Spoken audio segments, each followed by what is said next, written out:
मेरी प्रिय बच्चे, मनुष्य के मन को स्पर्श करने वाली प्रसन्नता की जो तरंगे होती हैं, वह कहीं बाहर नहीं होती, वह कहीं बाहर से उत्पन्न नहीं होती, वह उसके भीतर मन से ही आती हैं।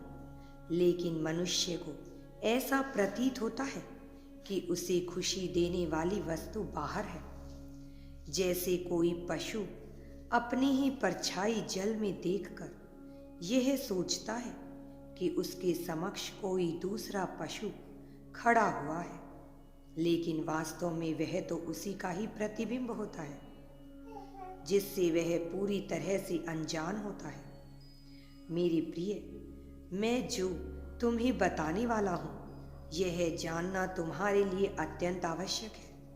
इसलिए किसी भी परिस्थिति में संदेश को बीच में मत छोड़ना।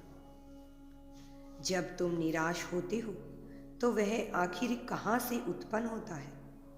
उसी प्रकार जब तुम आनंदित होते हो तो उसका बीज आखिर कहाँ से जन्मता है? क्या दोनों ही स्थिति में मूल स्थान तुम्हारा मन और तुम्हारे विचार ही नहीं है? क्योंकि बाहरी प्रकृति में तो केवल नाम मात्र का ही परिवर्तन होता है। सारा तूफान तो तुम्हारे हृदय के भीतर चल रहा होता है। तुम आज इस संदेश को सुन पा रहे हो क्योंकि इस वक्त तुम्हें कहीं से भी मदद मिलती दिखाई ना पड़ रही है। जैसे किसी रेगिस्तान में खड़े व्यक्ति को जल का दिलासा देना उसका उपहास उड़ाना है, वैसे ही अभी तुम्हें हर विचार, हर प्रोत्साहन मन को हताश करता हुआ ही दिखाई पड़ रहा है।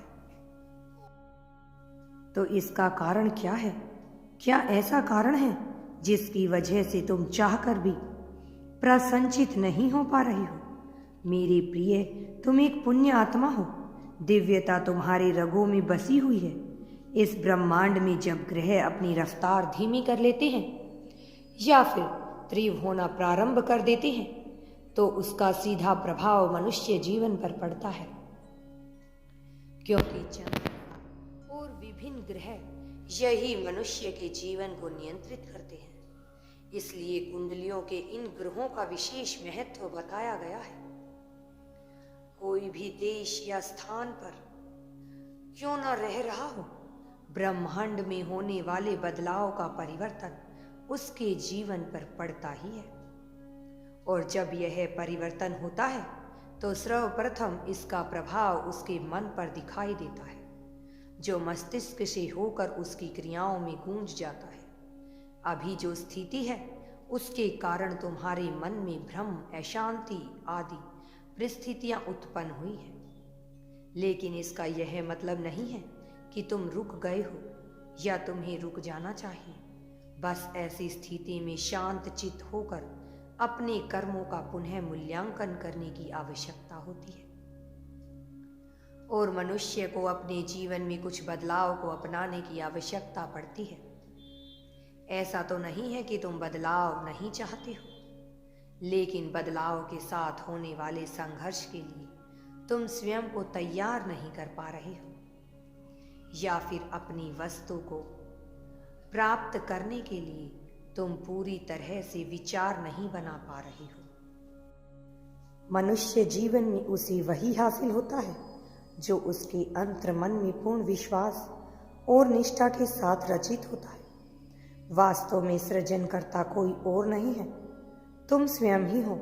मैं तो केवल सहायक मात्र हूँ। निर्णय तुम्हारा होता है और इस बात को समझना तुम्हें स्वयं ही होगा कि तुम्हें खुश रहना या दुखी, क्योंकि चुनाव हर परिस्थिति में तुम्हारा ही होता है। मनुष्य चाहे जैसा जीवन जी रहा हो, परिस्थितियां उसके नियंत्रण में हो या नहीं हो, लेकिन उसके कर्म उसके अधीन होते हैं। मेरे प्रिय, यदि आज तुम्हें यह ज्ञात हो जाए कि तुम्हारे पास आने वाले कुछ दिनों में बहुत ढेर सारा धन आने वाला है, अर्थात करोड़ों रुपए तुम्हें मिलने वाले हैं, और इसका तुम्हें पक्का विश्वास दिला दिया जाए, तो क्या तुम्हारा आत्मविश्वास में परिवर्तन नहीं आएगा? तो क्या तुम्हारी चाल ढाल में परिवर्तन नहीं आएगा? तुम्हारे व्यक्तित्व में परिवर्तन नहीं आएगा? निश्चित तौर पर तुम्हारा व्यक्तित्व बदल जाएगा। कुछ लोग ऐसी परिस्थिति में अहंकार के वशीभूत हो जाएंगे और लोगों को अपने अधीन करके उन्हें तुच्छ समझने लगेंगे। किंतु कुछ ही ऐसे मनुष्य होंगे जो अहंकार के वशीभूत नहीं होंगे और आभार मानकर उसे अपनाकर जीवन में आगे बढ़ने की प्रक्रिया अपनाएंगे। लेकिन वह किसी को छोटा नहीं समझेंगे और इसके बावजूद भी उनके भीतर का आत्मविश्वास इतना ज़्यादा होगा जैसे मानो वो पूरे संसार को जीत सकते हों। तुम उन्हीं पुण्यात्माओं में से एक हो। मेरी प्रिय, यदि तुम्हें यह अज्ञात हो जाए कि तुम जिस निराशा में अब तक जीवन जी रहे थे वह निराशा व्यर्थ थी और तुम्हारे काम बन रहे थे, तो व्यक्तित्व में परिवर्तन नहीं होगा। निश्चित तौर पर तुम्हारे व्यक्तित्व में परिवर्तन अवश्य ही आ जाएगा। मेरे प्रिय बच्चे, तुम्हें समझना होगा कि तुम ही अपनी परिस्थितियों के सृजन करता हो। मैं तुम्हारे जीवन में ऐसी ऐसी परिस्थितियां भेजना चाहता हूँ जो परिस्थिति तुम्हें आत्मविश्वास से भर दे, जो परिस्थिति तुम्हारे भीतर प्रेम को जगा करके एकदम ऊंचाई तक पहुंचा दे। ऐसी परिस्थिति जिसमें तुम्हारा मान सम्मान बढ़े, ऐसी परिस्थिति जिसमें तुम अमूल्य साबित हो जाओ। लेकिन यदि तुम ही अपनी परिस्थितियों के बीच में बाधा बन जाओगे तो यह भला कैसे संभव हो जाएगा? यदि तुम सृजन करता होते तो अपने लिए किस प्रकार की परिस्थिति का निर्माण करते? तुम्हें उस परिस्थिति का विचार करना चाहिए। रह रहकर तुम्हें केवल उन परिस्थितियों का विचार करना चाहिए जो तुम वास्तव में अपने जीवन में चाहते हो। लेकिन ज़्यादातर समय तुम उस भय से भयभीत होते हो जिसे तुम अपने जीवन में चाहते ही नहीं हो, और तुम उसी का विचार करते हो।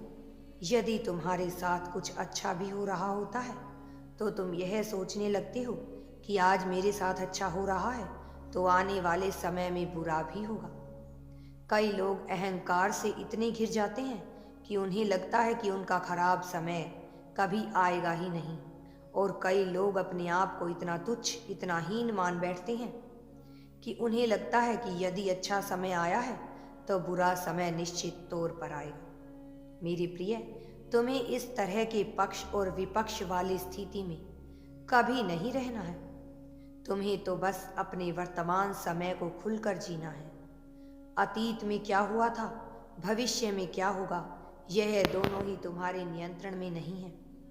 तुम जिस दिन जन्म लिया, क्या वह तुम्हारे नियंत्रण में था?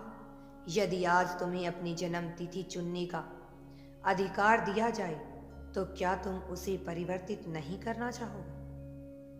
बहुत से मनुष्य लगाववश उसे परिवर्तित नहीं करना चाहेंगे।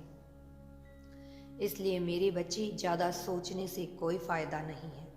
अगर तुम यूनिवर्स पर विश्वास करते हो तो कमेंट में धन्यवाद यूनिवर्स लिखकर चैनल को सब्सक्राइब करो। तुम्हारा कल्याण होगा।